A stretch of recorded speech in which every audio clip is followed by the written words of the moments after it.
So, why diagnose nitrogen rate? Well, my first years here in Missouri, 95, 96, I did a bunch of on-farm nitrogen rate experiments in producer fields. Some of them were after corn, some were after alfalfa, some had manure in the rotation.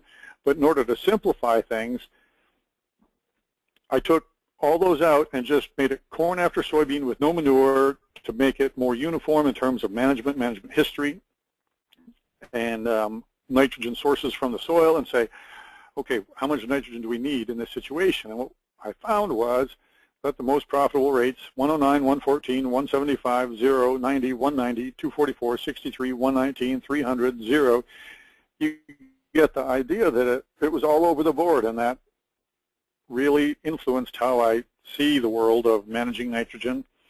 And it made me realize there's a tremendous need for diagnosis, and there's a tremendous something going on big out there that's changing how much fertilizer we need from place to place.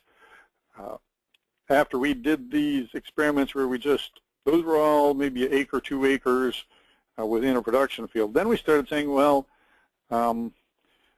we need to diagnose the best rate for this field and the best rate for that field, but we got into the question of what about within the field? And we did the same kinds of rate response experiments, and I've blown up one of them. Each one of these little rectangles is a rate response experiment, and this yellow one on the southeast corner, the data from that are shown. We grew 100 bushels of corn with no nitrogen, went up to about 150 was the most we could get regardless of how much nitrogen we applied in that particular field, and it took about 140 pounds of nitrogen to get there.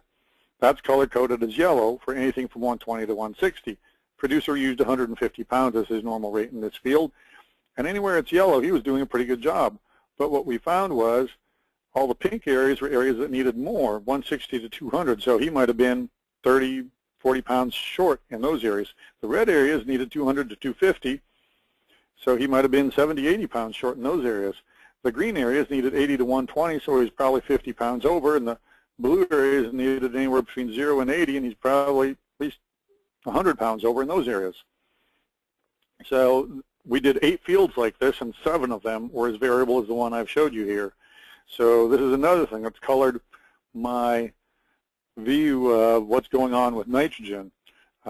Minnesota did some similar research, Gary Malzer, and found a very similar outcome.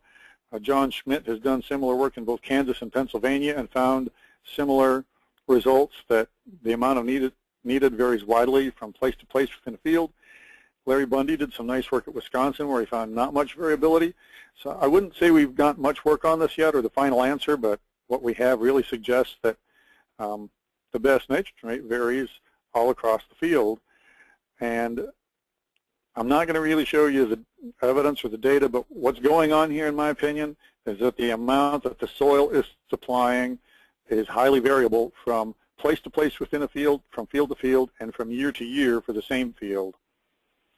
So if you apply 150 pounds per acre to the whole field, you're both under and over applying, and to deal with that, you need variable rate nitrogen. If you're going with a uniform rate, you're usually going to have both under and over application and be wrong in both directions at the same time, which is not really your ideal situation.